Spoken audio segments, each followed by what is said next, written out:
তদন্তৰ যোগেদি দোষীক দৃষ্টান্তমূলক শাস্তি প্ৰদান কৰা হ'ব। আমাৰ সকলোৰে অতি মৰমৰে অসমীয়া জাতিৰ হৃদয়ৰ স্পন্দন জুবিন গাৰ্গ ডাঙৰীয়াই এটি কথা কৈ গৈছিল যে কিতাপ নপঢ়া জাতিক গামোচাই বচাব নোৱাৰে। গতিকে অধ্যয়নৰ ক্ষেত্ৰত উঠি অহা প্ৰজন্মক তেখেতে আগ্ৰহীল হ'বৰ বাবে আহ্বান জনাই গৈছে। এইটো এটা আমাৰ সাহিত্য জগতৰ বাবে অত্যন্ত গুৰুত্বপূৰ্ণ বক্তব্য আৰু এইটো মই ভাবোঁ যে আগন্তুক দিনত উঠি অহা প্ৰজন্মই আদৰ্শ হিচাপে গ্ৰহণ কৰিব আৰু অধ্যয়নৰ যোগেদি নিজক পাকৈত কৰিব, অসমীয়া জাতিক বিশ্বৰ বুকুত শক্তিশালীভাৱে প্ৰতিষ্ঠা কৰা যাত্ৰাত সফলতা অৰ্জন কৰিব।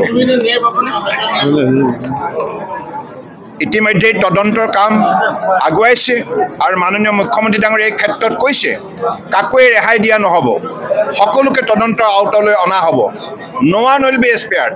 Whoever is responsible for all in this particular incident. গতিকে মই ভাবোঁ যে নিশ্চিতভাৱে তদন্তৰ যোগেদি দোষীক দৃষ্টান্তমূলক শাস্তি প্ৰদান কৰা হ'ব। অসমৰ ৰাইজে বিচাৰিছে এইটো।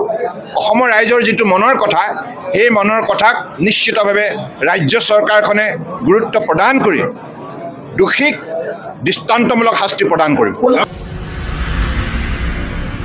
কম সময়ত বিতং খবৰ চাই থাকক দ্য নিউজ।